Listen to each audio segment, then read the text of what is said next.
Welcome to portfolio management again. First, what we'll do, we will revise.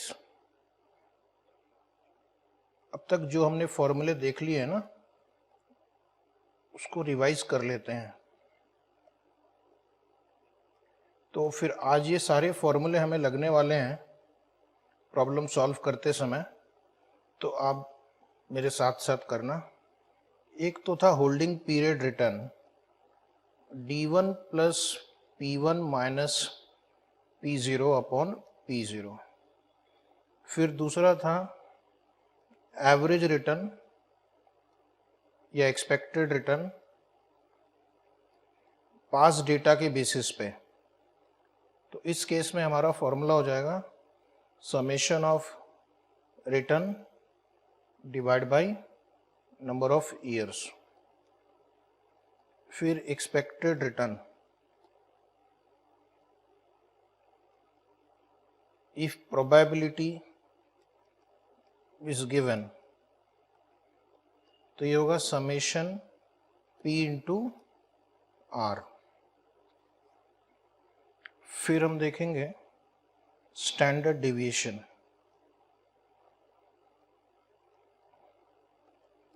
Standard deviation pass data दिया हुआ है, year 1 2 3 4 5 दिया हुआ है, तो स्टैंडर्ड डेविएशन होगा under root x minus x bar square upon n. And standard deviation when probability is given, तो हमारा फॉर्मूला क्या होता है under root summation P into R minus R bar square. Variance क्या होता है, variance means sigma square. Okay, और sigma निकालना हो तो under root variance. Coefficient of variation, coefficient of variation is risk per unit of return यानी sigma upon R बार. Okay, उसके बाद हम देखेंगे कोवेरिएंस के फॉर्मूले. कोवेरिएंस के 3 फॉर्मूले देख लेते हैं. When past data is given, when past data is given, तो फॉर्मूला होगा covariance is equal to summation x minus x bar into Y minus Y bar upon n. दूसरा, व्हेन प्रोबेबिलिटी इज गिवन, तो covariance होगा p into summation x minus x bar, sorry summation में पहले लिखेंगे summation P into x minus x bar into Y minus Y bar. और एक और formula है कोवेरिएंस का, covariance R into sigma x into sigma y when correlation standard deviation of the two stocks are given. Okay, तो ये covariance के 3 फॉर्मूले, तीनों काम आएंगे हमारे. कितने पॉइंट हो गए, 8 हो गए. सॉरी, अभी 9th नंबर पॉइंट लिखना. 9th number point standard deviation, sorry correlation. Standard deviation of portfolio बाद में, पहले कोरिलेशन वापस एक बार रिवाइज करते हैं. और आज अभी मैं कुछ क्वेश्चन सॉल्व करने जा रहा हूं, तो उस समय ध्यान रखना. कोरिलेशन का फॉर्मूला है, एक तो है कि R is equal to summation x minus x bar y minus Y bar upon under root summation x minus x bar square into summation y minus Y bar square. दूसरा formula है covariance of the two stocks x and y upon sigma x into sigma y। और इसका range क्या है? Range of correlation है -1 to +1। ये जो formula है ये इस ढंग से डिजाइन किया गया कि कोवेरिएंस का जो अमाउंट आएगा वो sigma x into sigma y से ज्यादा कभी नहीं आ सकता। Is it right? Okay, next है point number 10, portfolio return. Portfolio return is equal to weighted average return. Weighted average return is equal to summation W into R। और next है portfolio risk. Portfolio risk two security. Two security, अगर दो security रही तो portfolio risk क्या होगा? एक formula जब कोरिलेशन दिया रहेगा तो कोरिलेशन दिया रहेगा तो फॉर्मूला यूज करेंगे x1 square into sigma 1 square plus x2 square into sigma 2 square plus 2 into x1 into x2 into correlation between 1 and 2 into sigma 1 into sigma 2। और अगर कोवेरिएंस दिया रहेगा तो स्टैंडर्ड डिविएशन ऑफ पोर्टफोलियो क्या हो जाएगा? x1 square into sigma 1 square plus x2 square sigma 2 square plus 2x1 x2 covariance of 1 and 2। क्योंकि ये जो कोरिलेशन अभी आपने देखा कोवेरिएंस का फॉर्मूला, मैंने कहा था ये फॉर्मूला हमें ध्यान में रखना है, R into sigma 1 into sigma 2 is covariance, तो उसकी जगह उसको सब्सटीट्यूट कर सकते हैं। और यहाँ पर दो शॉर्टकट भी है। When correlation is equal to 1, standard deviation of portfolio will be x1 sigma 1 plus x2 sigma 2। और चौथा ध्यान रखना, हम एक क्वेश्चन में यूज करेंगे इसको, r इज इक्वल टू -1 तो स्टैंडर्ड डिविएशन ऑफ पोर्टफोलियो होगा x1 sigma 1 minus x2 sigma 2। और अगर वेरिएंस पूछे तो ये स्क्वायर रूट हटा देना है तो वेरिएंस हो जाएगा। ठीक है, तो इतने सारे फॉर्मूले हमने अब तक देख लिए हैं। अब हम कुछ क्वेश्चन सॉल्व करें। जैसा कि मैंने कहा कि आप भी एक फॉर्मूला बुक बना के रखना, काम आता है। रटने की बात नहीं है, समझ समझ के करेंगे, लेकिन फिर भी इतने फॉर्मूले अगर एक जगह लिख के रखेंगे तो एग्ज़ाम वाले दिन, जिस दिन एग्ज़ाम रहेगी, एक बार अपनी फॉर्मूला बुक को अच्छे से देख लेना। नेक्स्ट है एक क्वेश्चन नंबर 136। तो उसमें हम अब तक जितने फॉर्मूले अपने सीखे हैं उसमें मैक्सिमम फॉर्मूलों का यूज हो जाएगा। ठीक है, क्वेश्चन नंबर 136 पे आना अपनी बुक में, page number 69 of this chapter, 69। ये क्वेश्चन दिखेगा आपको वहाँ पे, एक प्रैक्टिस करने के लिए है सारे फॉर्मूले की एक बार फिर से। ठीक है, बार बार प्रैक्टिस करने से ही आपको प्रोसेस समझ में आएगा और एग्जाम पॉइंट ऑफ व्यू से ये प्रोसेस पे ही आपको फुल मार्क्स मिलते हैं। जैसे अभी ये क्वेश्चन है, इस पे 10 मार्क्स तक मिल सकते हैं अगर आपके सारे आंसर सही हुए तो। Let us read question number 136। Consider the following data on two stocks, year 1, 2, 3, return on A, return on B, 10, 20, 30, 15, 10, 20। ठीक है, तो क्या दिख रहा है आपको यहाँ पे कि बढ़ रहा है, ए ने बढ़ा तो बी घट गया, फिर ए भी बढ़ा बी भी बढ़ा। तो अब जरा देखते हैं इसके बीच कोरिलेशन क्या आने वाला है। पहला क्वेश्चन है compute expected return on each stock, दूसरा standard deviation of each stock, तीसरा coefficient of correlation between the two stock, चौथा covariance between the two stock, and पांचवा है coefficient of variation coefficient of variation also. तो हो गया ना बहुत सारे फॉर्मूले का रिवीजन एक बार में आज। अब हमें देखना है कि पास डेटा दिया हुआ है या प्रोबेबिलिटीज दी हुई है। तो 1 2 3 ईयर दिया मतलब लास्ट 3 साल का डेटा है। तो पास डेटा वाले सारे फॉर्मूले यूज करके हम सॉल्व करेंगे। एक बड़ी सी हेडिंग लिखना, calculation of expected return, standard deviation, coefficient of variation,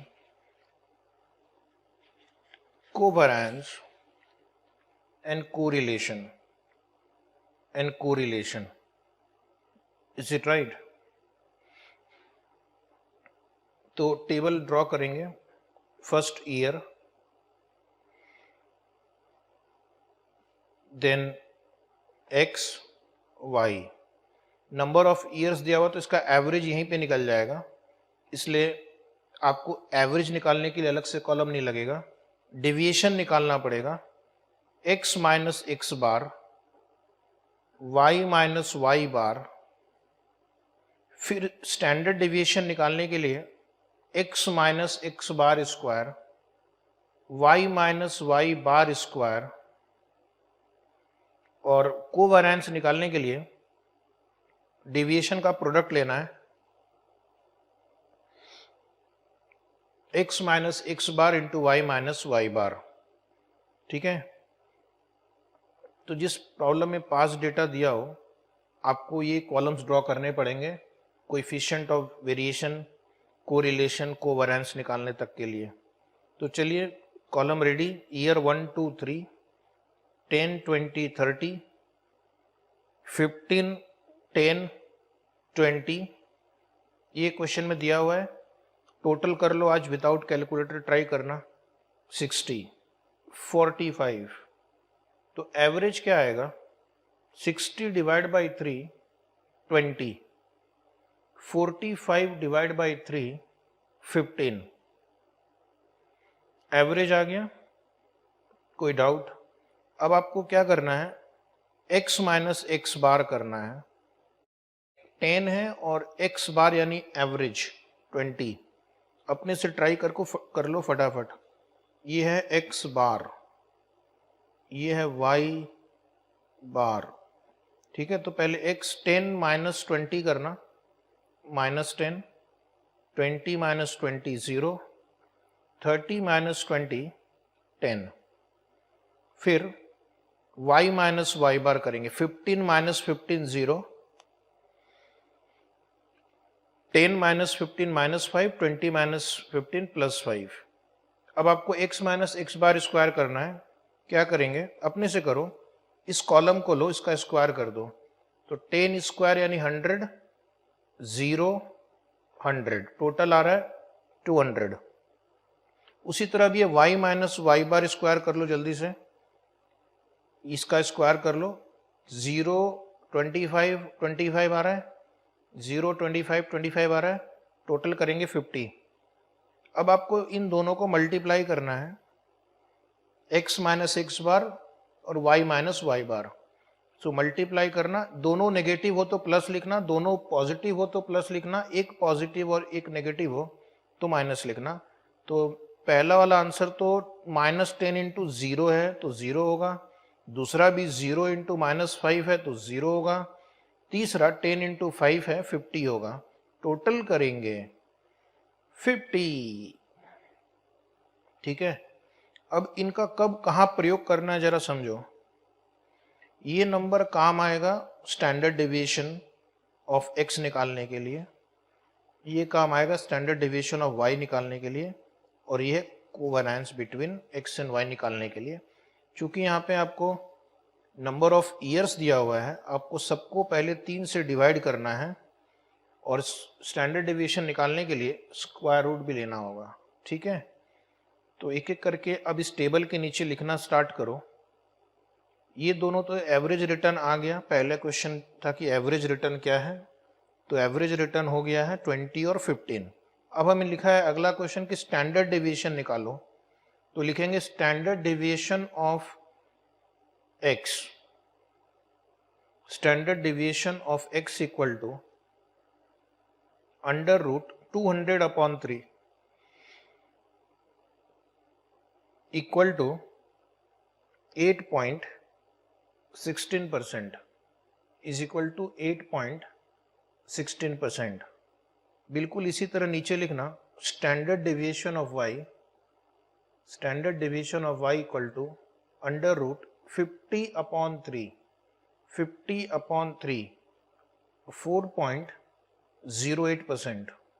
4.08%। अगला क्वेश्चन क्या है, coefficient of variation of x। अगला आंसर लिखना नीचे, coefficient of variation of x formula बोलो standard deviation upon mean, risk upon return, sigma upon R बार, जैसे भी लिखना हो। तो 8.16/20 into 100 is 40.8%। 40.8%।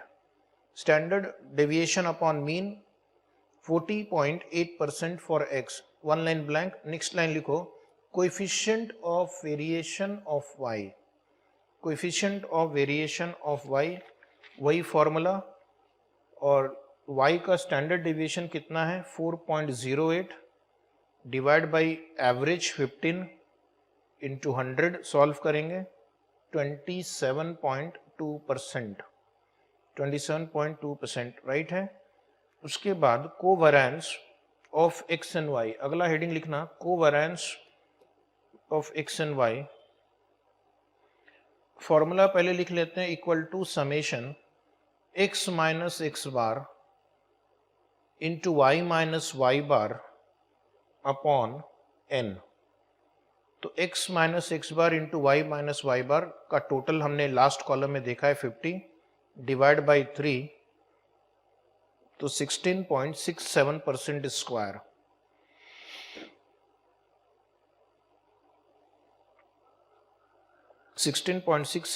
Square.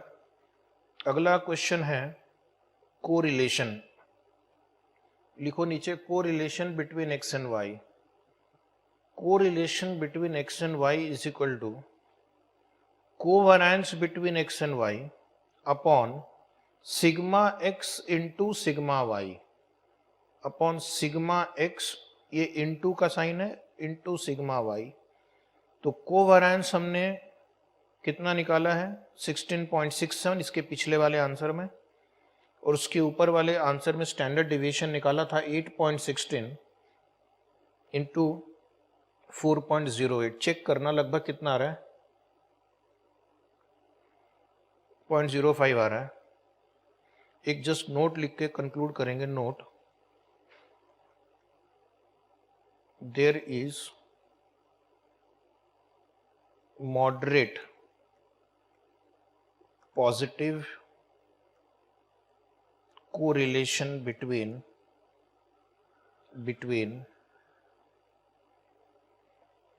x and y।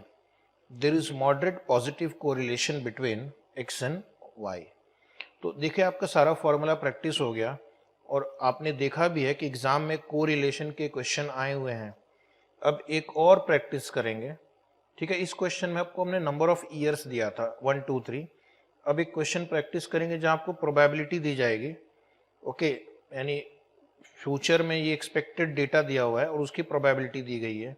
Question लगभग सेम है, लेकिन फॉर्मूले चेंज होंगे। इस बार प्रोबेबिलिटी बेस्ड फॉर्मूले सारे यूज होंगे। लिखना, consider the following forecast about two stock. Next question 137। Probability दी हुई है, रिटर्न ऑन स्टॉक x दिया हुआ है and return on stock y दिया हुआ है। Probability 0.25, 0.5, 0.25। Return on stock y। वही क्वेश्चन है इस बार भी। Compute the expected return on each stock, standard deviation on each stock, coefficient of correlation, covariance and coefficient of variation. Okay, तो इस बार प्रोबेबिलिटी का क्वेश्चन है। तो जब प्रोबेबिलिटी बेस्ड क्वेश्चन आएगा तो आपके नंबर ऑफ कॉलम्स बढ़ेंगे या नहीं बढ़ेंगे, क्योंकि एक्सपेक्टेड रिटर्न निकालने के लिए भी पहले आपको प्रोबेबिलिटी को रिटर्न से मल्टीप्लाई करना पड़ेगा, तो 2 कॉलम तो उसकी वजह से आपके बढ़ जाएंगे।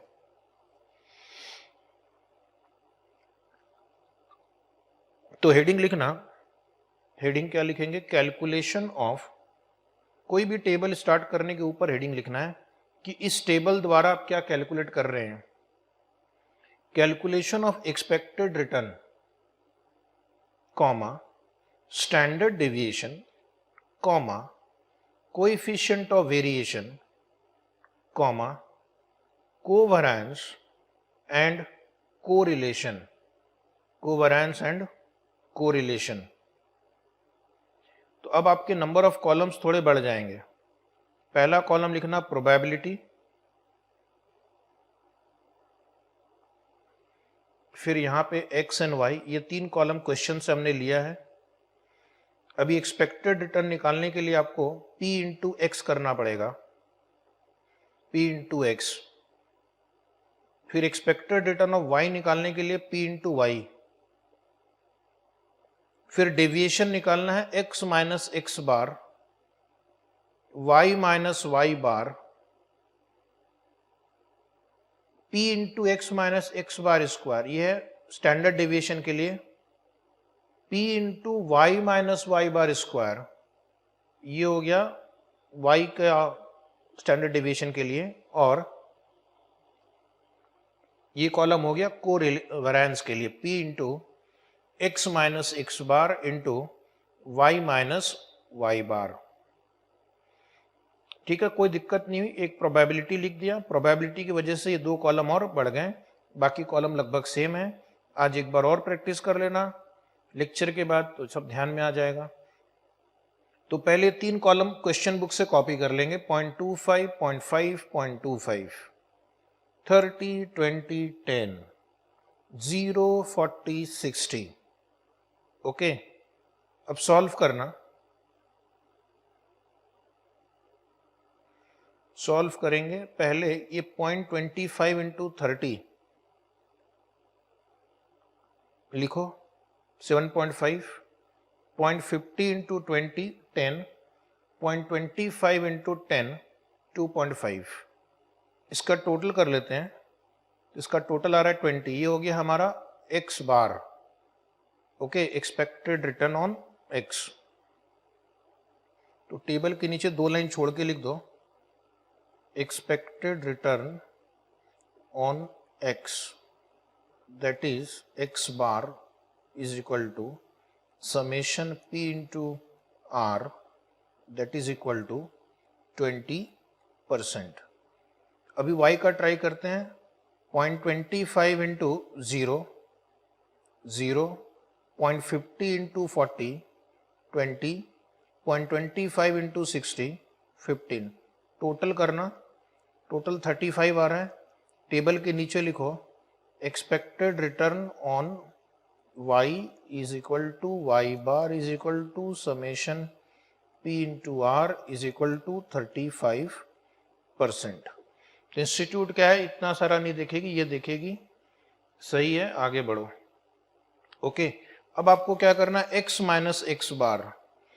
पहले आपको चांस दिया जाएगा सॉल्व करने का। ये कॉलम है x और ये 20 या ये 20 बोलो, आपका x बार है।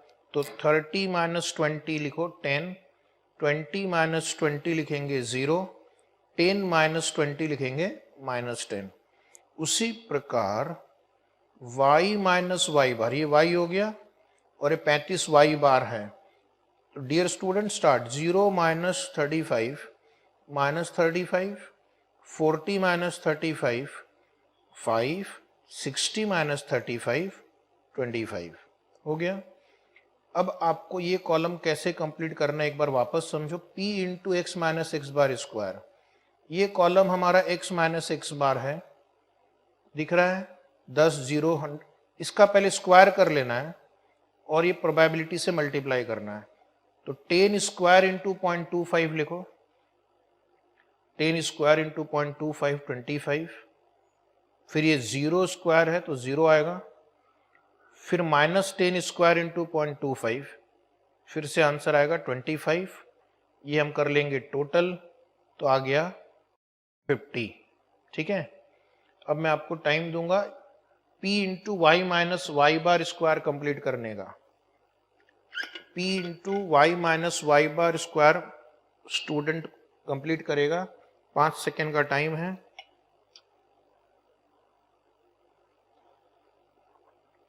पांच सेकेंड ओवर।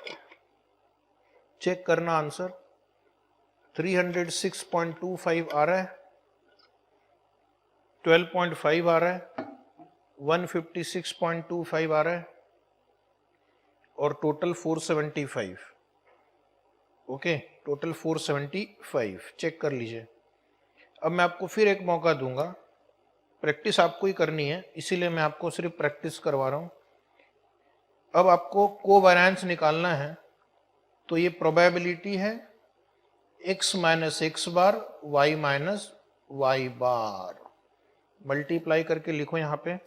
अगर 2 नेगेटिव है तो पॉजिटिव लिखना है, 2 पॉजिटिव है तो भी पॉजिटिव लिखना है, और एक पॉजिटिव और एक नेगेटिव है तो नेगेटिव लिखना है। जैसे ये आंसर नेगेटिव आएगा, दूसरा आंसर तो खैर 0 हो जाएगा और तीसरा नेगेटिव हो जाएगा। चेक करते हैं, आपका आंसर रेडी हो चुका है अब तक। -87.5, ठीक है, 0 -62.5। टोटल कर लेते हैं, ये टोटल हो गया 150 नेगेटिव। अब जरा समझो, ये जो आपने किया है ये सब क्या है। ये 20 है एक्सपेक्टेड रिटर्न ऑफ x, ये 35 क्या है, एक्सपेक्टेड रिटर्न ऑफ y, ये 50 क्या है, इसको अभी हम बोलेंगे वेरिएंस ऑफ x। इस 475 को हम क्या बोलेंगे, वेरिएंस ऑफ y, और इस 150 को क्या बोलेंगे, covariance of x and y। समझ में आ रहा है धीरे धीरे। तो क्वेश्चन को हम एग्जाम में ऐसे नहीं प्रेजेंट करेंगे एरो खींच खींच के, हमें लिखना पड़ेगा। ऑलरेडी हमने ये 2 लाइन लिख ली है। अब एक एक करके पहले स्टैंडर्ड डेविएशन लिखेंगे, कोवेरिएंस लिखेंगे, कोएफिशिएंट ऑफ वेरिएशन लिखेंगे, कोरिलेशन लिखेंगे, ताकि आपको फुल मार्क्स मिल जाए। तो टेबल के नीचे अभी लिखना है standard deviation of x, standard deviation of x equal to √50, या पहले फॉर्मूला लिख के फिर √50 लिख सकते हैं। चेक करना 7.07%। उसके बाद नीचे लिखेंगे standard deviation of y, standard deviation of y equal to √475। Check करना 21.79%। स्टैंडर्ड डेविएशन आ गया, एक्सपेक्टेड रिटर्न आ गया, तो आप कोएफिशिएंट ऑफ वेरिएशन निकाल सकते हैं। तो नेक्स्ट लाइन लिखना, एक एक लाइन नीचे जाते जाओ। Coefficient of variation of x equal to, coefficient of variation of x equal to standard deviation upon mean. Standard deviation कितना था, 7.07, मीन कितना था 20, यानी एक्सपेक्टेड रिटर्न, इंटू 100 कर देते हैं, 35.35%।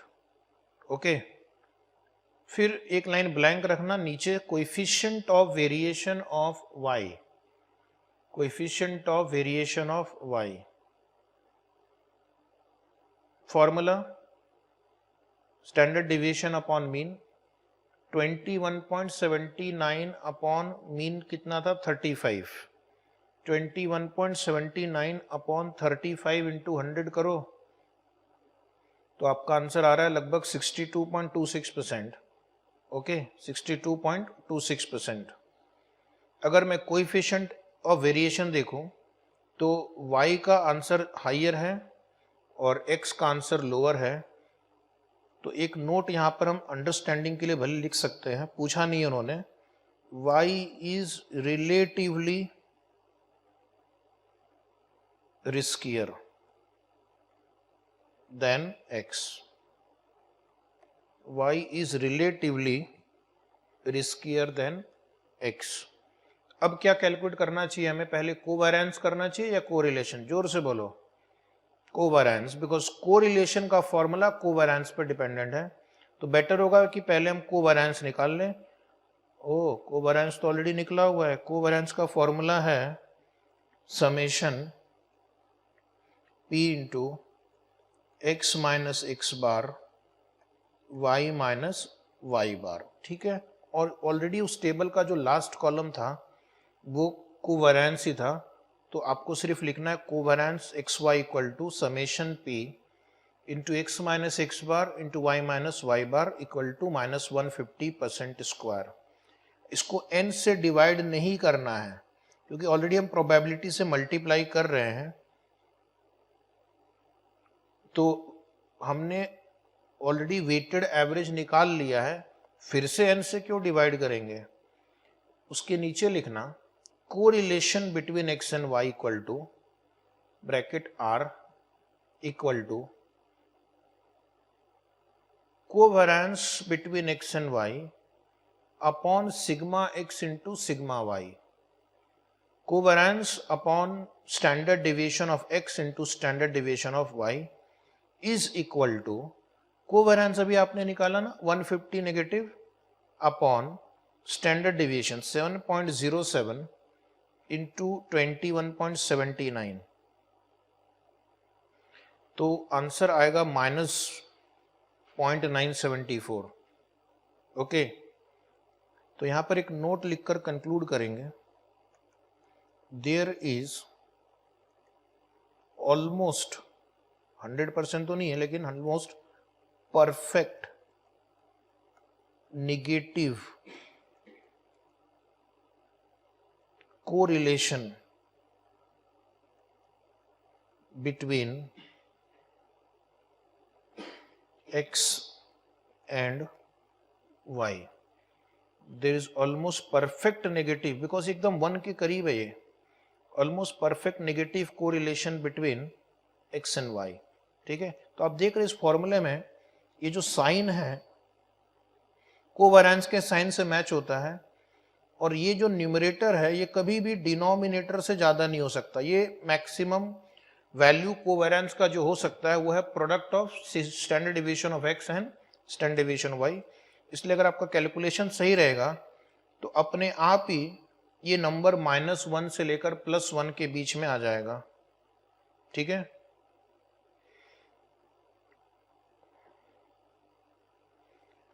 ओके, नेक्स्ट क्वेश्चन नंबर 111, ठीक है। क्वेश्चन नंबर 111 एक और प्रैक्टिस करते हैं, और ये क्वेश्चन आपके आरटीपी में आया हुआ है, देखता हूं। आरटीपी में 2010, आरटीपी के सारे क्वेश्चंस करना जरूरी है, कोई भी उठ के एग्जाम में आ जाता है। तो क्वेश्चन नंबर 111 क्या है, assume that you have money invested in T. ये टी क्या है, टी स्टॉक का नाम है, the media company, and the other half invested in you, other half invested in you the consumer product giant. एक आपने मीडिया कंपनी में invest किया और एक आपने यू में इन्वेस्ट किया, आधा आधा पैसा क्योंकि हाफ लिखा हुआ है। The expected return and standard deviation on the two investments are summarized below। तो इन्होंने आपको दो कैलकुलेशन तो करके दे दिया है, यानी आपको बड़ा वाला टेबल फिलहाल नहीं बनाना है। एक्सपेक्टेड रिटर्न दिया हुआ है दोनों का 14%, 18% और स्टैंडर्ड डिविएशन 25%, 40%। क्वेश्चन क्या है, estimate the variance, estimate the variance of the portfolio. Standard deviation नहीं, वेरिएंस, स्क्वायर रूट मत लेना, फॉर्मूला वही यूज करना जो कल आपने टू स्टॉक पोर्टफोलियो का फॉर्मूला देखा था, लेकिन स्क्वायर रूट मत लेना। Okay, estimate the variance of the portfolio as a function of the correlation coefficient. Start with -1 and increase the correlation to +1 in 0.2 increment.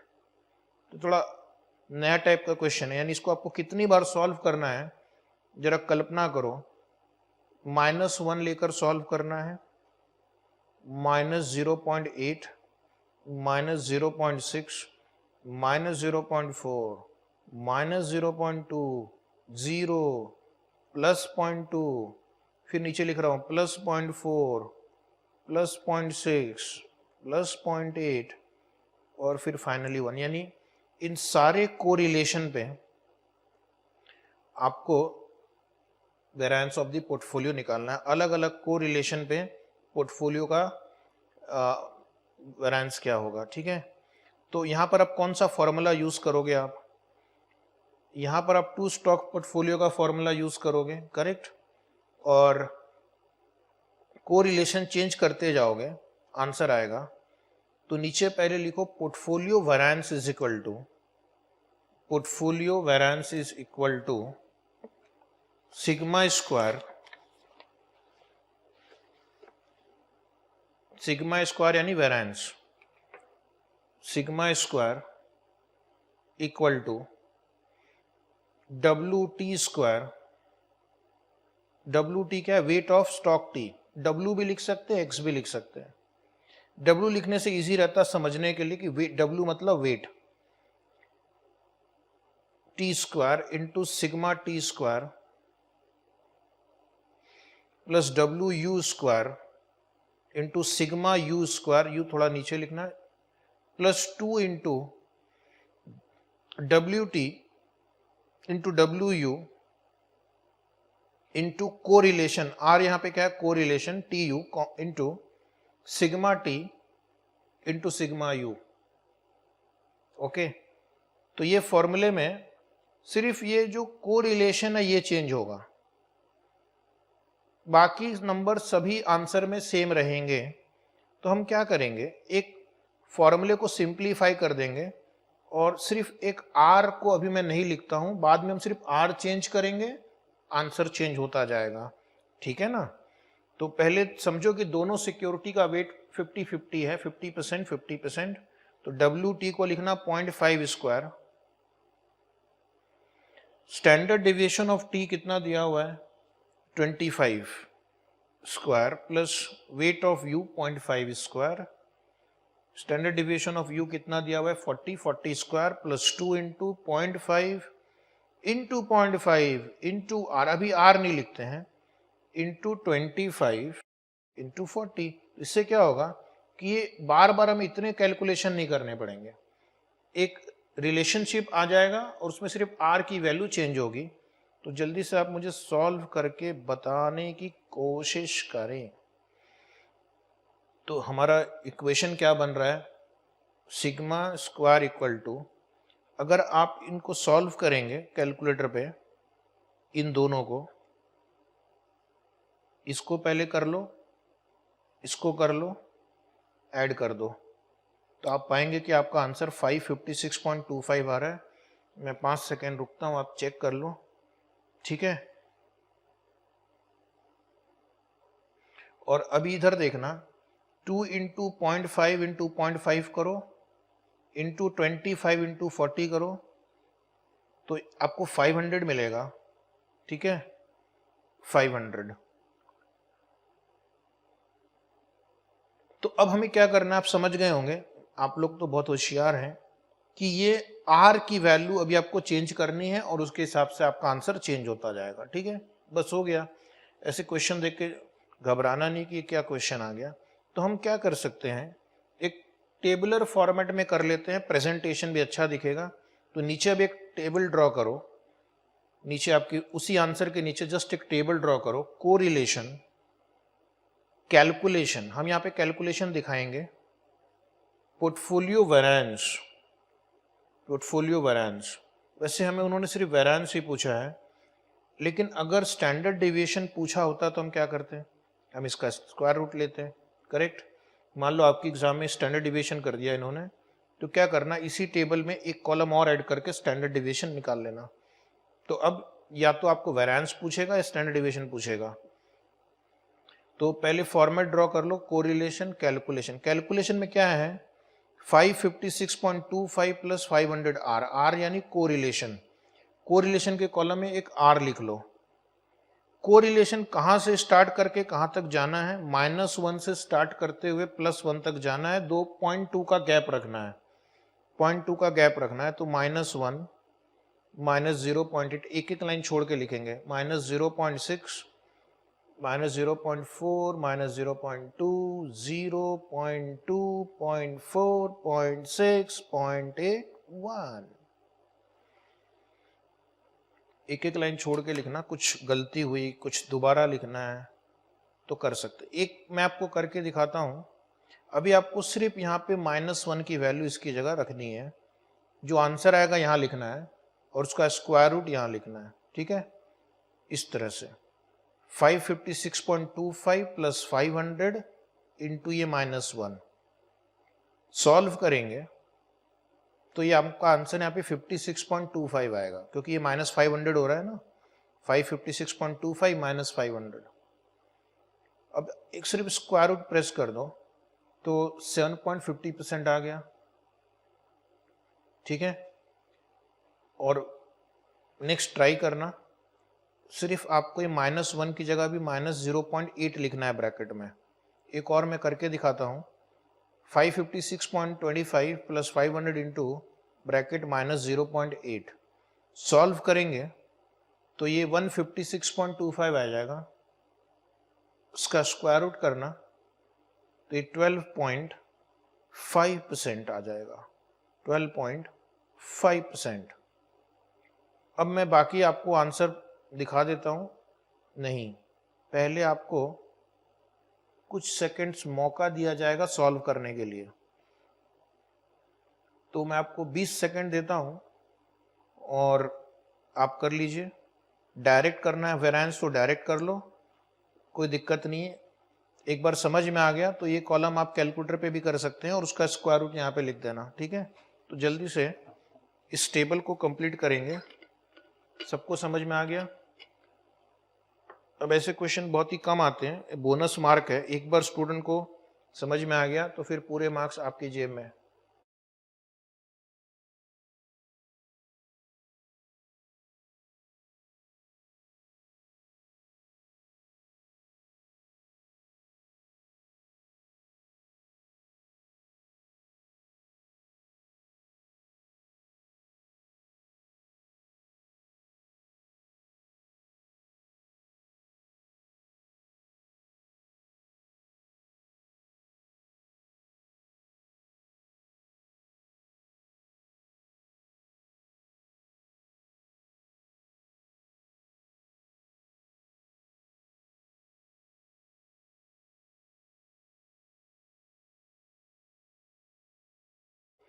चलो अब आंसर चेक करते हैं। Time over. तो एक बार ट्रिक समझ में आ गया कि 0.2 से कम हो रहा है और 500 इंटू 0.2 करने से 100 का डिफरेंस आएगा, इसलिए ये आंसर 100 से बढ़ता जाएगा, ठीक है। 256.25 356.25 इस तरह से, क्योंकि 100 का डिफरेंस आ रहा है 0.2 के मल्टीपल से। 0.2 इंटू 500 चेंज होने से ये 100 के डिफरेंस से बढ़ रहा है। उसके बाद क्या करना है हमें, उसके बाद स्टैंडर्ड डिवीजन चेक करना है। ये हो गया 12.50, 16.01, 18.87, 21.36, 23.58, 25.62 चेक कर रहे, 27.50, 29.26, 30.92% एंड 32.50%। तो ये हो गया पोर्टफोलियो का variance as well as standard deviation. Exam में क्या स्टैंडर्ड डेविएशन लिखना जरूरी है? जी नहीं। अगर सिर्फ वेरिएंस पूछा है तो लास्ट कॉलम की जरूरत नहीं है। मैंने इसलिए करवा दिया है ताकि अगर वो एग्जाम में स्टैंडर्ड डेविएशन पूछे तो इस तरह से आप कर सकते हैं, ठीक है। पहले वेरिएंस निकाल लेना, क्योंकि वेरिएंस निकालने तक का कैलकुलेशन बहुत ईजी है और उसके बाद अगले स्टेप पे सिर्फ एक स्क्वायर रूट प्रेस करने जितना काम बचा है।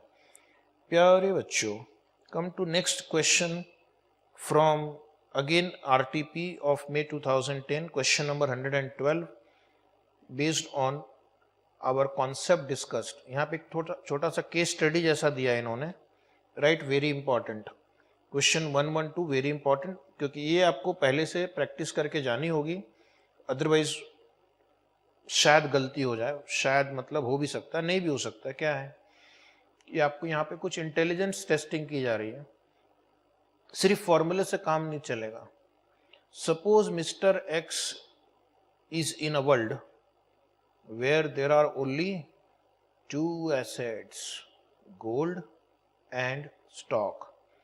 तो बहुत ही अनूठा क्वेश्चन है। एक ऐसी दुनिया में है मिस्टर एक्स जहां सिर्फ दो ही आपके पास एसेट क्लास है, gold and stock. He is interested in investing his money in one, the other और both asset.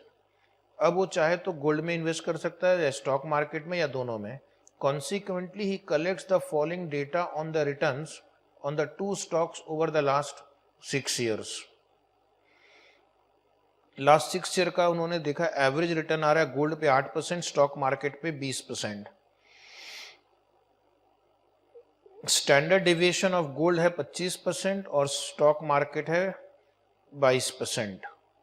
Okay, mister X is constrained to pick just one, यानी अब आपको दो में से किसी एक का ही चुनाव करना है, तो किसे करेंगे? Which one he would choose? Keep thinking. अगर आप मिस्टर एक्स की जगह होते हैं और आपको गोल्ड और स्टॉक मार्केट में सिर्फ एक का चुनाव करना है, जस्ट वन, यानी पोर्टफोलियो नहीं बनाएंगे हम दोनों में से किसी एक को ही चुनना है, तो किसको चुनेंगे? आप सोचो, तब तक एक और क्वेश्चन में पढ़ता हूं, दिमाग में सोचते रहो कि अगर मैं इस सिचुएशन में अगर होता तो गोल्ड में इन्वेस्ट करता या स्टॉक मार्केट में करता। Mister Y, a friend of Mr. X, argues that this is wrong. He says that Mr. X is ignoring the big payoff that he can get on gold. How would Mr. X go about alleviating his concern?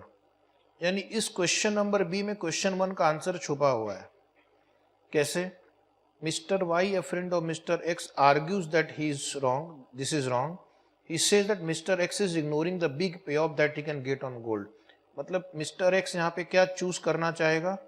He would like to choose stock market, इसीलिए उसका मित्र कह रहा है कि mister x तुम गलत हो, तुम गोल्ड की बिग पे ऑफ को इग्नोर कर रहे हो, मतलब तुम स्टॉक मार्केट चूज कर रहे हो, तभी तो तुम गोल्ड इग्नोर कर रहे हो।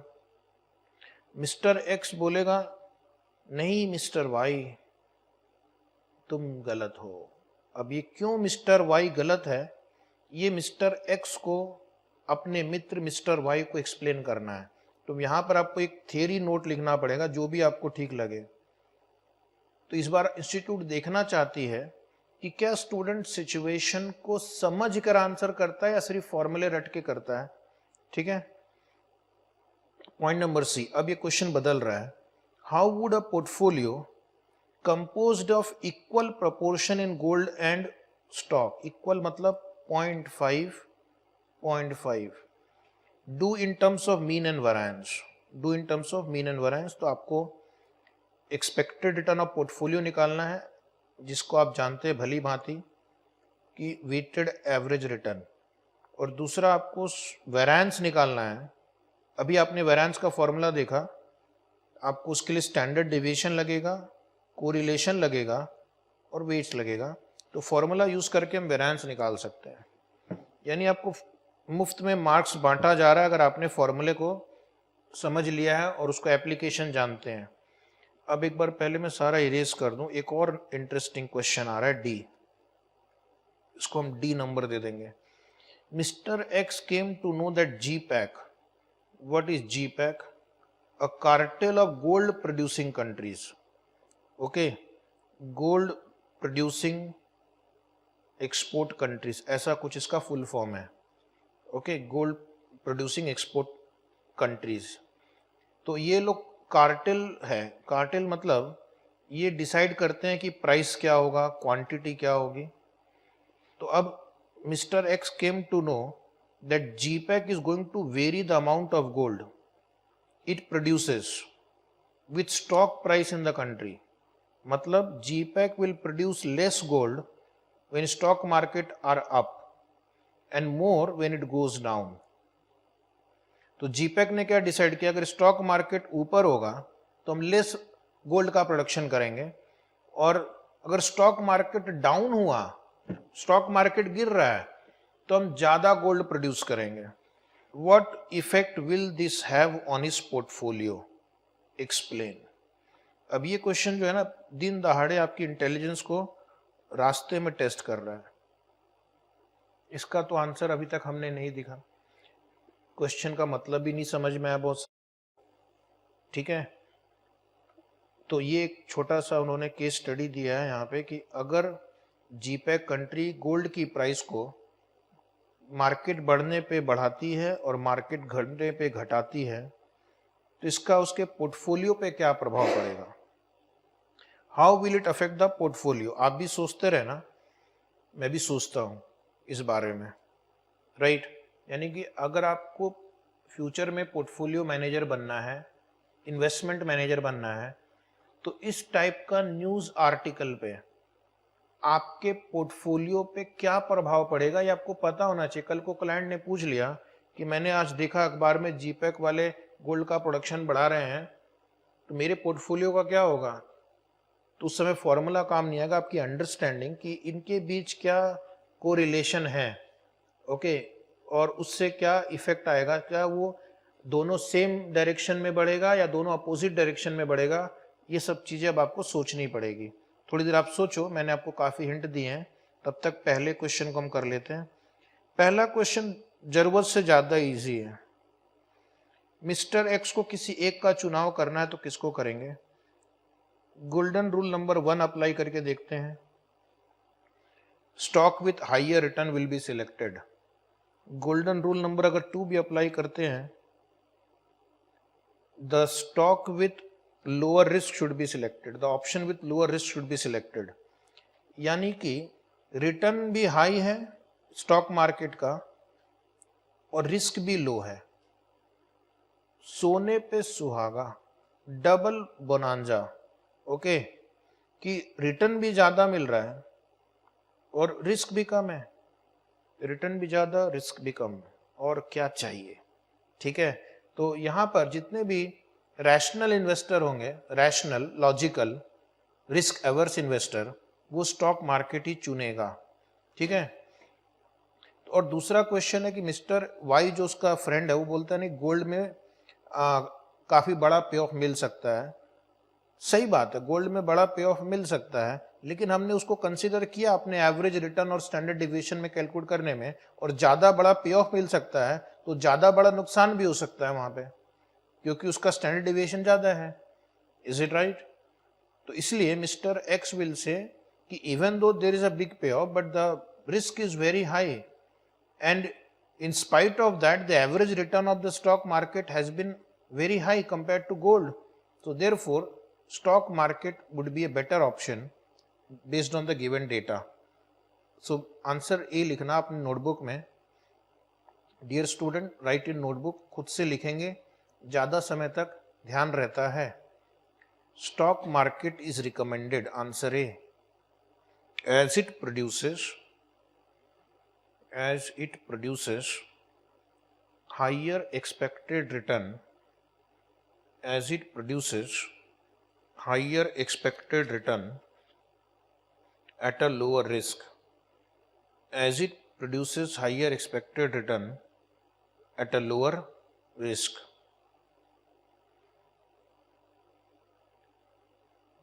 इतना काफ़ी है. जब रिटर्न कंपेयर कर रहे हैं तो रिटर्न ज़्यादा है, जब रिस्क कंपेयर कर रहे हैं तो रिस्क कम है. तो यहाँ पे तो कोई भी रैशनल इन्वेस्टर एक ही डिसीजन लेगा, इसमें कोई दो मत नहीं है. अभी आंसर बी क्या है, मिस्टर वाई जो है वो आर्ग्यू कर रहा है कि गोल्ड का पे ऑफ कभी कभी ज़्यादा भी हो सकता है. मिस्टर एक्स को उसको एक्सप्लेन करना है कि ये आर्गूमेंट अच्छा नहीं है, गोल्ड का पे ऑफ ज़्यादा भी हो सकता है, तो गोल्ड में रिस्क भी ज़्यादा है, और हमने ऑलरेडी रिस्क एंड रिटर्न को कैलकुलेट कर लिया है over a period of how many years दिया हुआ था, कुछ 6-7 साल आपने दोनों का रिस्क रिटर्न कंपेयर भी कर लिया है. प्यारे बच्चों लिखो, mister wise argument is wrong. Mister wise argument is wrong. If gold provides big payoff, if gold provides big payoff, that payoff can also occur on the negative side, that payoff can also occur on the negative side. The payoff can also occur on the negative side. The investor satisfaction, अगर आप एक investor है तो आपको gold में या stock market में कोई इमोशनल इन्वेस्टमेंट नहीं करना, आपको रिस्क और रिटर्न देखना है सिर्फ. The investor satisfaction depends only on risk and return. The investor satisfaction depends only on risk and return. Gold has higher risk, gold has higher risk and lower return. Gold has higher risk and lower return.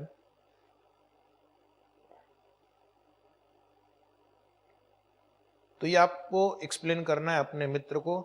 अगर आपने 50-50 invest किया gold में और stock market में तो आपका expected return क्या होगा और आपका पोर्टफोलियो का वेरिएंस क्या होगा. हमारा अगला क्वेश्चन एक कंप्यूटेशन बेस्ड क्वेश्चन है, तो आंसर सी लिखेंगे नीचे next line. Expected return equal to, shortcut में लिख रहा हूं मैं, आप चाहो तो डेकोरेट करके लिख सकते हैं, टेबल बना के कर सकते हैं. 0.5 is the weight of gold into return on gold 8 plus 0.5 is the wait of stock market into return 20%. सो आपका आंसर, फाइनल आंसर को परसेंटेज में लिखना है 14%. चेक करना 14%. फिर उसके नीचे लिखना variance of the portfolio, variance of the portfolio bracket sigma square bracket close equal to, directly मैं लिख रहा हूं, फॉर्मूला नहीं लिखा, आपको एग्जाम में पहले फॉर्मूला लिखना चाहिए था. 0.5 स्क्वायर, फॉर्मूला पिछले क्वेश्चन में ही लिखा था मैंने 111 नंबर क्वेश्चन में. 0.5 स्क्वायर इंटू 25 स्क्वायर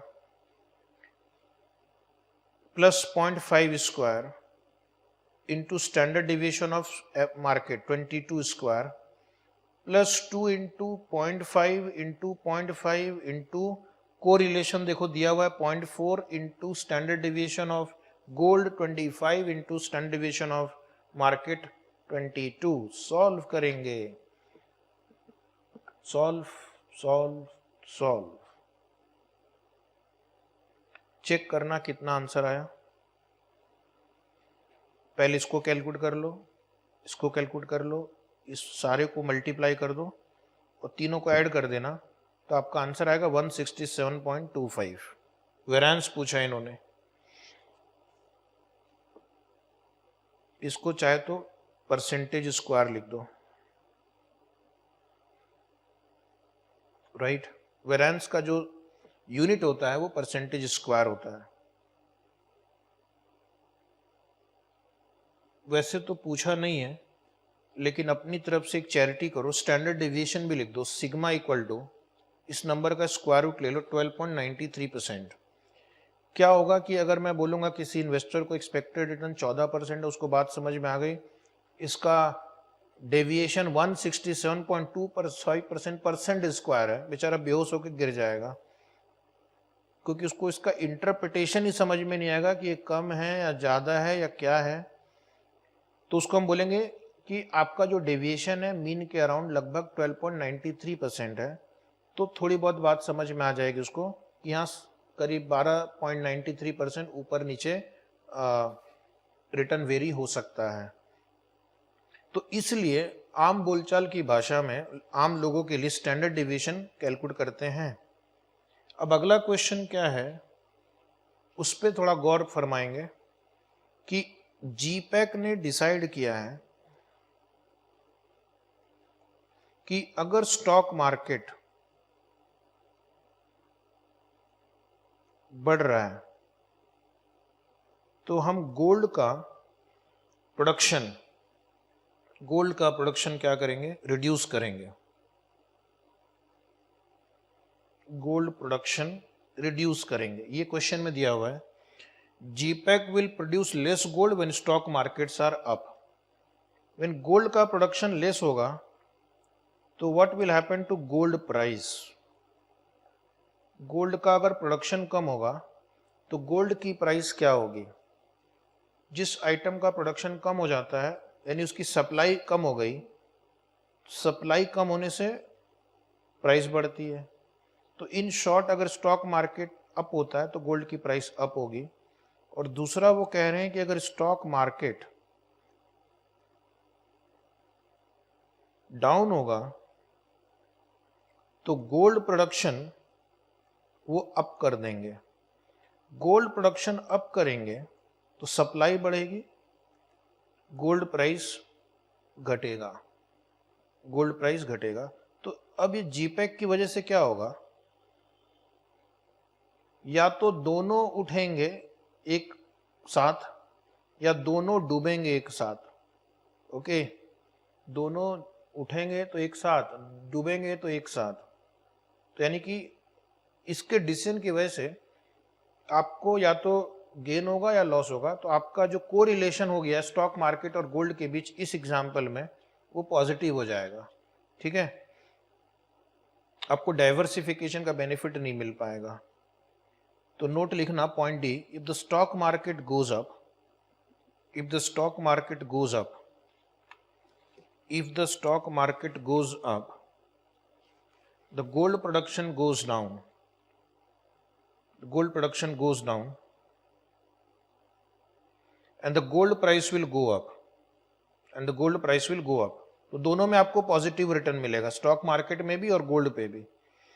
ओके, फिर नीचे लिखना, if the stock market goes down, if the stock market goes down, gold production goes up, gold production goes up, and the gold price will fall, and the gold price will fall, and the gold price will fall. तो इसका news का effect क्या होगा कि आपका जो correlation है वो पॉजिटिव हो जाएगा, और पॉजिटिव कोरिलेशन पोर्टफोलियो के लिए अच्छी बात नहीं है, क्योंकि दोनों में या तो फायदा होगा या दोनों में अगर नुकसान हुआ तो फिर दोनों में एक साथ नुकसान हो जाएगा। डाइवर्सिफिकेशन का बेनिफिट कब है कि अगर एक में नुकसान हो रहा है तो दूसरे में फायदा होना चाहिए। अब वो बेनिफिट आप लूज कर जाएंगे इस न्यूज आइटम को सुनने के बाद। तो लिखना, hence there is a positive correlation between, hence there is a positive correlation between the stock price and gold price. There is a positive correlation between stock price and gold price. दोनों या तो बढ़ेंगे या दोनों घटेंगे, and there will be less diversification benefits, and there will be less diversification benefits.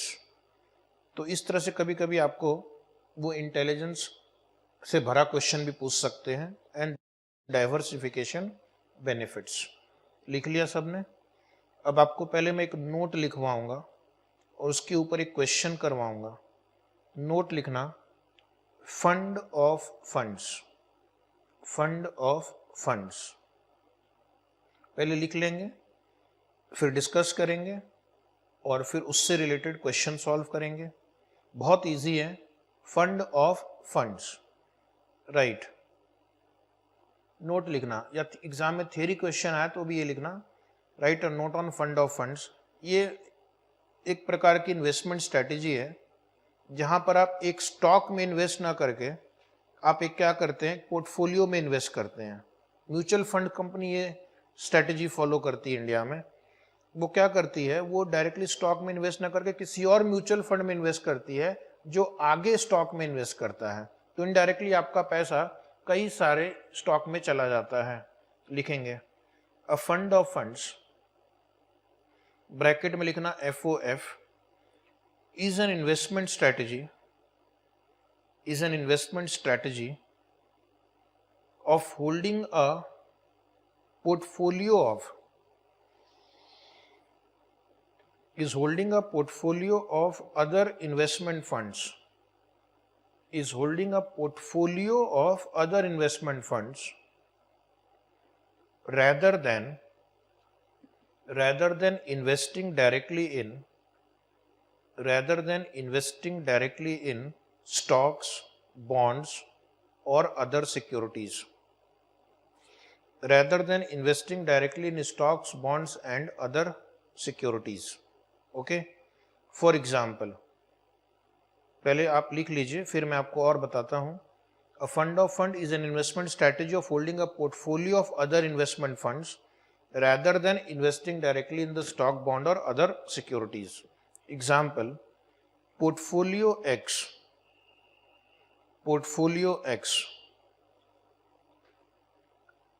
consists of stock A and B. Portfolio X consists of 60% of stock A and 40% of stock B. Portfolio Y consists of 20% of A, 50% of B and 30% stock C.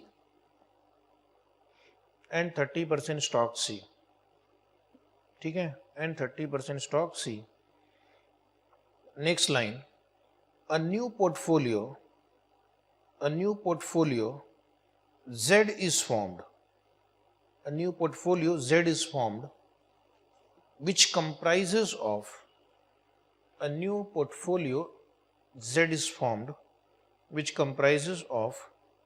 30% X and 70% Y. Which comprise of 30% X and 70% Y. Find out the weight for each stock. In portfolio Z. Find out the weight for each stock in portfolio Z. Right, note लिख लिया हमने. अब suppose आप एक fund manager हैं, market में बहुत सारे स्टॉक्स अवेलेबल हैं और बहुत सारे म्यूचुअल फंड्स अवेलेबल है या पोर्टफोलियोज अवेलेबल है जो अलग अलग स्टॉक में इन्वेस्ट करते हैं. तो आपने सोचा कि मैं डायरेक्टली ABC में इन्वेस्ट नहीं करता हूं, मैं सीधा पोर्टफोलियो X में इन्वेस्ट करता हूं और पोर्टफोलियो Y में. और ये X आगे क्या करता है, ये A और B में इन्वेस्ट करता है, ये आगे ABC में इन्वेस्ट करता है.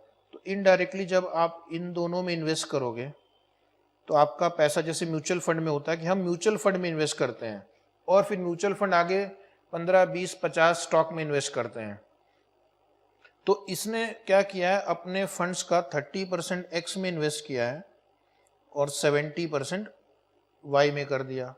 अगर आप X में इन्वेस्ट करेंगे तो X वाला पोर्टफोलियो मैनेजर आगे क्या करता है, वो 60% A में इन्वेस्ट करता है और 40% B में. Y पोर्टफोलियो को मैनेज करने वाला फंड मैनेजर क्या कर रहा है, वो 20% A में और 50% B में और 30% C में कर रहा है. तो इनडायरेक्टली आपका पैसा A और B और C में चला गया है. क्वेश्चन पूछ रहा है कि आपने A, B और C में कितना कितना इन्वेस्ट किया, यानी पोर्टफोलियो Z में है X और Y में A, B है, A, B, C है. तो हम इनडायरेक्टली तो यही हुआ ना कि आपने A में, B में और C में इन्वेस्ट किया है इनडायरेक्टली. तो टोटल Z का कितना प्रोपोर्शन A में है, B में है और C में है, ये आपको कैलकुलेट करना है. तो एक बार मैं आपको जरा डायग्राम अच्छे से ड्रॉ करवा दूं कि ये पोर्टफोलियो Z क्या है. पोर्टफोलियो Z ने दो पोर्टफोलियो में इन्वेस्ट किया है, portfolio X, portfolio Y. Portfolio X अभी आप ड्रॉ कर सकते हैं अच्छे से. पोर्टफोलियो X 30% है, पोर्टफोलियो Y में Z का 70% पैसा लगा हुआ है. पोर्टफोलियो X में जो पैसा लगता है वो दो स्टॉक में जाता है, stock A, stock B.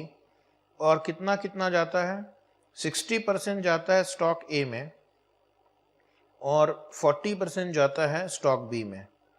Portfolio Y का जो पैसा है उसमें स्टॉक A में 20% लगता है, स्टॉक A में 20, B में 50% और स्टॉक C में 30%. पहले आप ये ड्रॉ कर लो 30 सेकंड में. ड्रॉ हो गया. अब आप जरा आराम से सोचो कि A, B, मैं आपको सोचने का टाइम दूंगा. यही तो एक इंटेलिजेंट स्टूडेंट की पहचान हो जाती है कि ए में कितना परसेंटेज लगा है टोटल, बी में कितना लगा है और सी में कितना लगा है। ठीक है,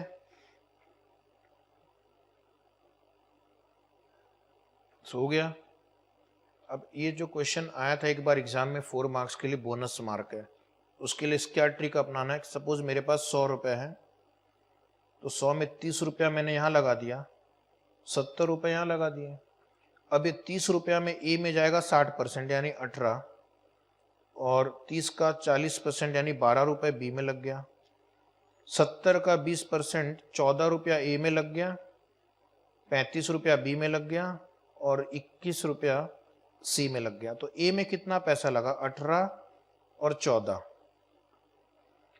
तो इसको मैं ऐड कर दूंगा तो ए का परसेंटेज आ गया, 18 और 14 कितने हुए, 32। बी का निकालना हो तो 12 और 35 आ गया, 47 रुपीज़ बी में गया है और सी में 21। तो ए का हो गया 32, बी का हो गया 47 और सी में हो गया 21। पहले समझ लो, बाद में मैं आपको प्रेजेंटेशन दूंगा। ये हो गया 10 और 10 100। ठीक है, तो 100% हो गया। तो आपका आंसर होगा ए में 32%, बी में 47% और सी में 21%। इस तरह से सॉल्व करना है। अगर 100 रुपए के लिए ये फिगर आ रहा है और उन्होंने कहा कि आपके पास 3 लाख रुपए थे, तो ए में कितना आ गया, तो 3 लाख का 32%, 3 लाख का 47%, 3 लाख का 21%। वो स्टॉक ए बी सी में गया। अगर रुपीज में पूछे तो नीचे लिखना, इसके नीचे weight of A is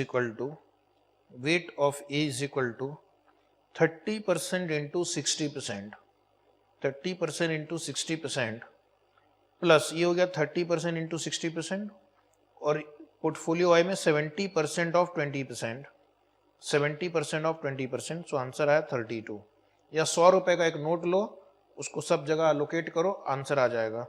wait of B is equal to 30% of 40%, ये 30% ऑफ 40% and plus 70% of 50%,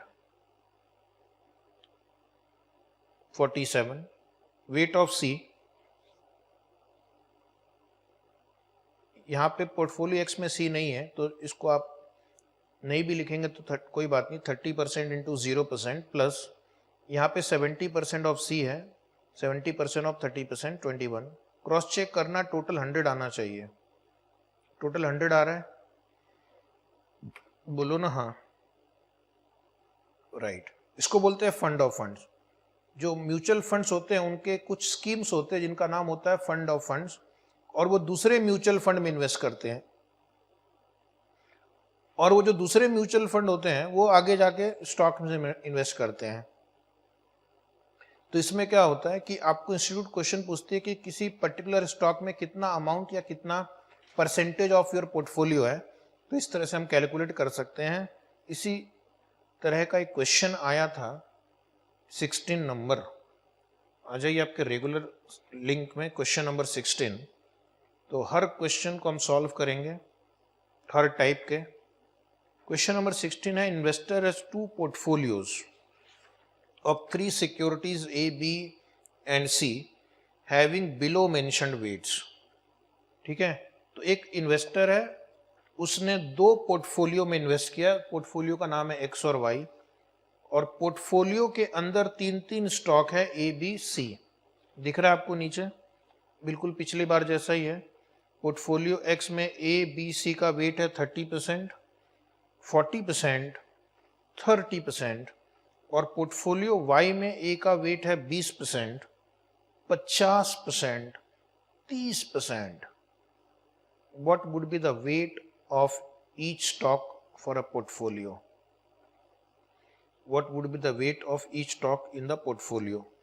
तो अगर मैंने दोनों में पैसा लगाया तो हमारा पैसे का कितना परसेंटेज A में, B में और C में लगेगा, और उसके लिए उन्होंने दिया है constructed by investing 5,000 in X and 3,000 in Y, 5,000 in X and 3,000 in Y। तो जनरली इस टाइप के क्वेश्चन अगर आए तो समझना बोनस मार्क है। ये भी एक एग्जाम का क्वेश्चन है, जून 2009। तो पहले मैं आपको 30 सेकेंड्स दूंगा अपनी किस्मत आजमाने का। आपको बताना ए, बी और सी का वेट कितना होगा इस पोर्टफोलियो में। किसके पोर्टफोलियो में? इन्वेस्टर के पोर्टफोलियो में। इन्वेस्टर क्या कर रहा है? ये इन्वेस्टर एक्स और वाई दो पोर्टफोलियो में इन्वेस्ट कर रहा है, और ये जो दो पोर्टफोलियो हैं एक्स एंड वाई, ये आगे जाकर ए बी सी और ए बी सी में इन्वेस्ट कर रहे हैं। तो आपको बताना है कि इन्वेस्टर का जो पैसा ए में लगा है, जो बी में लगा है और सी में लगा है, वो कितना उसके पोर्टफोलियो का परसेंटेज है। ठीक है, ट्राई करना। ट्राई हो गया, बहुत इजी है। कैसे भी प्रेजेंट करो, अगर मुझे फाइनल आंसर आपने सही दिया तो आप सही है। एक तरीका ये है इजी प्रेजेंटेशन लिखना, जिनको इस फॉर्मेट में लिखना है ऐसे लिख सकते हैं। Investment committed to each security would be, investment committed to each security would be, फिर नीचे एक टेबल ड्रॉ करना, right hand side 4 columns, A B C total, A B C total. Calculator ready. पहले हम पोर्टफोलियो एक्स लिखेंगे। Portfolio X में हमने 5000 rupees यहाँ पे इन्वेस्ट किया है और उसका वेटेज है 30 40 30। तो 5000 का 30% यानी 1500 रुपये यहाँ हुआ, 40% यानी 2000 रुपये बी में हुआ, और 30% यानी 1500 रुपये यहाँ हुआ। फिर पोर्टफोलियो वाई लिखेंगे। टोटल कॉलम में पहले लिखना 3000। क्वेश्चन नंबर 16 चल रहा है। 3000 का 20% 600 रुपया ए में जाएगा, 50% यानी 1500 बी में जाएगा, और 30% यानी 900 सी में जाएगा। तो अब मैं अगर टोटल निकालूं कंबाइंड पोर्टफोलियो का, तो ए में टोटल कितनी धनराशि गई है? 2100। बी में गया है 3500, टोटल कर लो, और सी में गया 2400, और टोटल हमारा इन्वेस्टमेंट हुआ है 8000। अब ये एक स्कूल लेवल क्वेश्चन हो गया है कि आपने ए बी सी में 2100 रुपये, 3500 रुपये, 2400 रुपये इन्वेस्ट किए हैं, तो टोटल का कितना परसेंटेज ए में, बी में और सी में आपने लगाया है? तो नीचे लिखेंगे वेट्स। तो पहले वेट्स में क्या करेंगे? 2100 डिवाइड बाई 8000, डिवाइड बाई 8000 करेंगे, तो आंसर आएगा 26.25%। तो यहाँ मैंने इसको राउंड ऑफ किया 2 डिजिट में। अगर आप चाहें तो पूरा लिख सकते हैं 0.2625। उसके बाद 3500 करना डिवाइड बाई 8000 इक्वल टू, तो ये आ रहा है 0.4375। आप उसको राउंड ऑफ करके 44 लिख सकते हैं, और तीसरा तो आपका 30% ही आएगा, 0.30, टोटल हो गया 1। ठीक है, तो ये काफ़ी इजी तरीका, समझने में बहुत आसानी रहती है कि हमने पहले अमाउंट निकाल लिया और उसको परसेंटेज में कन्वर्ट कर दिया, या डायरेक्टली पहले आप इनको परसेंटेज में कन्वर्ट कर लो। 5000 कितना है? 8000 का 5/8, 62.5%। तो 62.5% ऑफ ए का कितना था? पोर्टफोलियो एक्स में है 30%, तो 62.5% ऑफ 30% लेंगे, प्लस 37.5% ऑफ 20% लेंगे, तो भी आपका आंसर सेम आएगा। ठीक है, तो जिन्होंने वैसे किया है वो भी खुश रहो, तुम भी सही हो। अब आपको मैं एक और उसके नीचे क्वेश्चन दूंगा, क्वेश्चन नंबर 17। Question number 17। तो एक बार ये 17 हो गया तो फिर आप देखना 1 से लेकर 17 तक के सारे क्वेश्चन हो जाएंगे हमारे 1 to 17 स्ट्रेट लाइन में। कल क्वेश्चन नंबर 13 होमवर्क दिया गया था, जो बिल्कुल बिल्कुल क्वेश्चन नंबर 11 की तरह अपने से कोशिश करना है आपको। ठीक है, आपको खुद ही करना होगा। क्वेश्चन 17 पे आते हैं। ये बहुत ही अगेन अलग टाइप का क्वेश्चन है, जहां पर आपके इंटेलिजेंस को परखा जाएगा, चेक किया जाएगा। Consider 2 stocks A and B and the following 4 portfolios P1, P2, P3 and P4 comprising the two stocks। तो अभी आप देखना, एक पोर्टफोलियो P1 है, P2 है, P3 है, P4 है, ये पोर्टफोलियो के नाम है। और इन सभी पोर्टफोलियो में दो स्टॉक हैं, A और B। P1 में A है 60%, B है 40%। और आपको पोर्टफोलियो P1 का एक्सपेक्टेड रिटर्न और स्टैंडर्ड डिविएशन निकालना है। वही नीचे लिखा गया है, फिल इन द ब्लैंक्स। तो ये आपको फिल इन द ब्लैंक्स करना है। पोर्टफोलियो P2 में सिर्फ स्टॉक A है। अब यहां पर ये हिंट है, अगर किसी पोर्टफोलियो में सिर्फ एक ही स्टॉक है तो ये जो रिटर्न दिया गया है 20%, क्या हम ऐसा कह सकते हैं कि एक्सपेक्टेड रिटर्न ऑफ ए दिया हुआ है आपको 20% और स्टैंडर्ड डिविएशन ऑफ ए आपको दिया हुआ है 12%। तो सीधा सीधी उन्होंने ऐसा लिखने की जगह घुमा फिरा के दिया है, कुछ लोग इसमें ही शहीद हो जाएंगे। फिर पोर्टफोलियो 3 क्या है, 0.5 वेट ऑफ ए है, 0.5 वेट ऑफ बी है। और इस पोर्टफोलियो का एक्सपेक्टेड रिटर्न दिया हुआ है और स्टैंडर्ड डिविएशन दिया हुआ है। ठीक है, इसमें पूरा डेटा दिया हुआ है। P4 में इसका A का वेट 0, वेरी इंपॉर्टेंट देखना यहाँ पे, और B का वेट 1 है। इसका मतलब इनडायरेक्टली आपको एक्सपेक्टेड रिटर्न ऑफ B आपको दिया हुआ है 30% और स्टैंडर्ड डिविएशन ऑफ B आपको दिया हुआ है 15। ठीक है, तो अब आपको समझ में आ गया कि ये 25 कैसे आया। गेस करो ये 25 कैसे आया। 20 इंटू 0.5 किया होगा इन्होंने एंड 30 इंटू 0.5 किया होगा। तो 20 इंटू 0.5 प्लस 30 इंटू 0.5 15। उसी तरह ये स्टैंडर्ड डेविएशन भी इन्होंने क्या किया होगा, स्टैंडर्ड डेविएशन का फॉर्मूला यूज किया होगा। दो स्टॉक का जो हमने फॉर्मूला कल भी और आज भी प्रैक्टिस किया, और उस फॉर्मूले को यूज करके उसमें उन्होंने वेट लिया है 0.5, स्टैंडर्ड डेविएशन लिया है 12 एंड 15, और जो भी कोवेरिएंस या कोरिलेशन होगा उससे मल्टीप्लाई किया होगा और फाइनल आंसर 9 आया।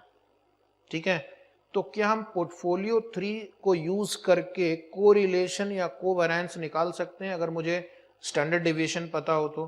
कल आपने क्वेश्चन नंबर 15 किया था, याद करो। 15 में आपको रिटर्न दिया हुआ था, रिस्क दिया हुआ था पोर्टफोलियो का 15% और आपसे कोरिलेशन मांगा था। आज मैं कहता हूं कि आपको स्टैंडर्ड डेविएशन ऑफ पोर्टफोलियो 9 दिया हुआ है, वेट दिया है, standard deviation of individual stock दिया है। तो क्या आप आज भी कल की तरह कोरिलेशन या कोवेरिएंस नहीं निकाल सकते हैं? निकाल सकते हैं। एक बार आपने कोवेरिएंस या कोरिलेशन निकाल लिया तो पोर्टफोलियो P1 का भी आप स्टैंडर्ड डेविएशन निकाल सकते हैं। एक्सपेक्टेड रिटर्न ऑफ P1 कैसे निकालेंगे? ये 0.6 वेट है, ये स्टॉक A है, स्टॉक A का एक्सपेक्टेड रिटर्न 20 है। ये 0.4 स्टॉक B है, स्टॉक B का एक्सपेक्टेड रिटर्न 30 है। तो अगर मैं इसको मल्टीप्लाई करके ऐड कर दूं तो P1 का एक्सपेक्टेड रिटर्न तो आसानी से आ जाएगा। और स्टैंडर्ड डिविएशन ऑफ P1 निकालने के लिए पहले आपको पोर्टफोलियो 3 को यूज करके या तो कोरिलेशन या कोवेरिएंस निकालना पड़ेगा, और उसे यूज करके P1 का स्टैंडर्ड डिविएशन आप निकाल सकते हैं। समझ में आया? तो 2 और 2 4 मार्क्स आपको आसानी से मिल जाएंगे।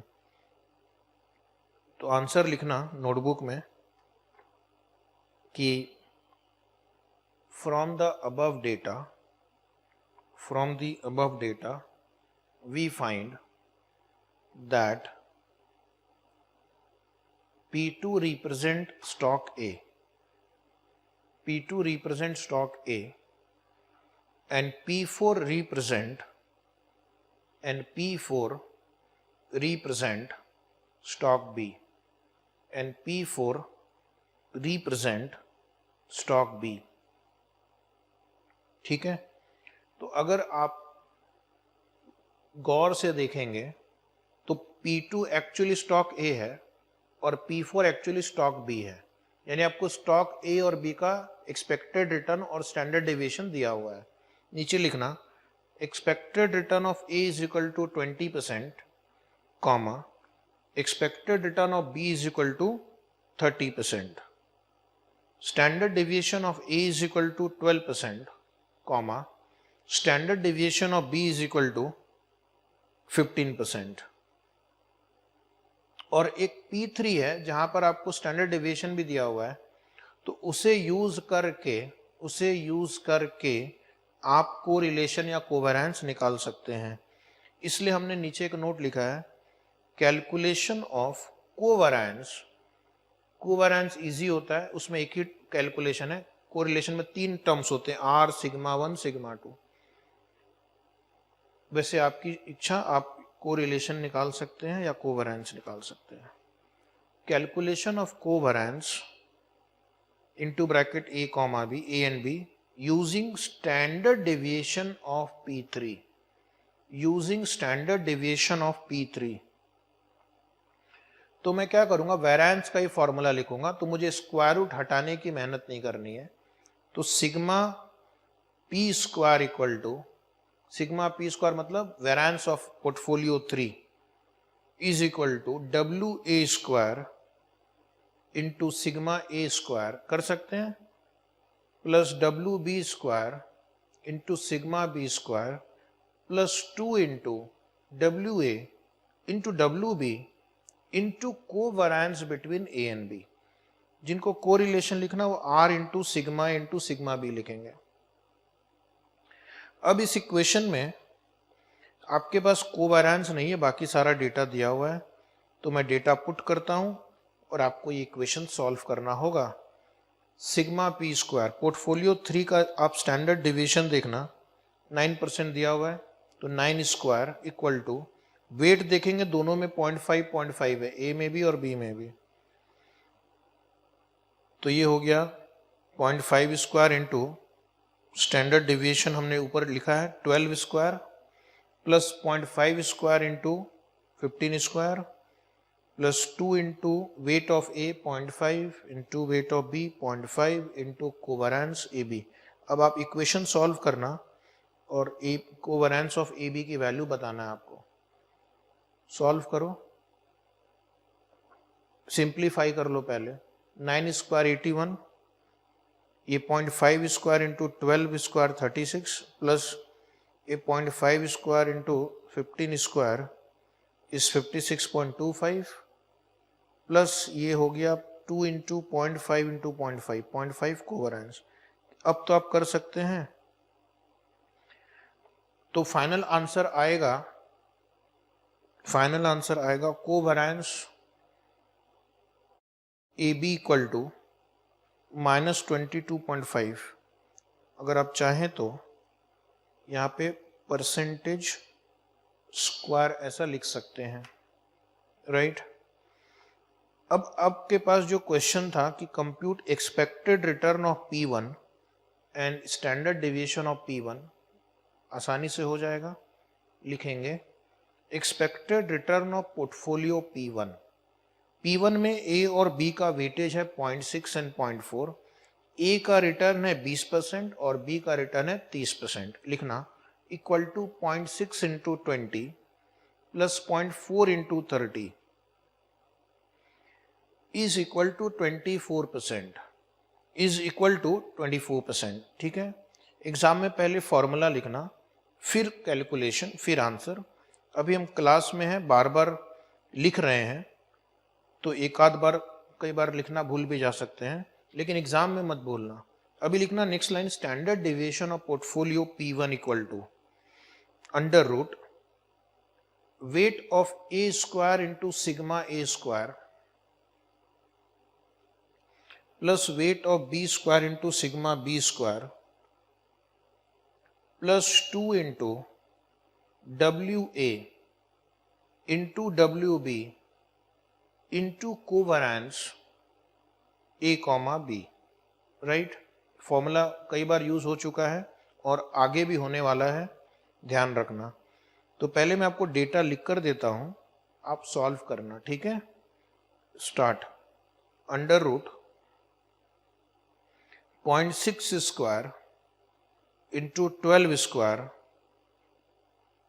Plus 0.4 square into 15 square plus 2 into 0.6 into 0.4 into bracket minus and then 22.5। तो याद रखना ये माइनस है, तो ये पूरा कैलकुलेशन आपको माइनस का फिगर देगा। अब इसको आप सॉल्व कर लो, अपने से कर लो, मैं वेट करता हूँ 5 सेकेंड। सॉल्व हो गया, सॉल्व आंसर। तो फाइनल आंसर आएगा 8.78%। Final answer 8.78%। तो आपको ये 24 मार्क्स परसेंट लिखने के लिए और 2 मार्क्स मिलेंगे 8.78% के लिए। हो सकता है 8 मार्क का हो, तो उस केस में 8 मार्क्स मिलेंगे। तो ये तो था एक बोनस क्वेश्चन।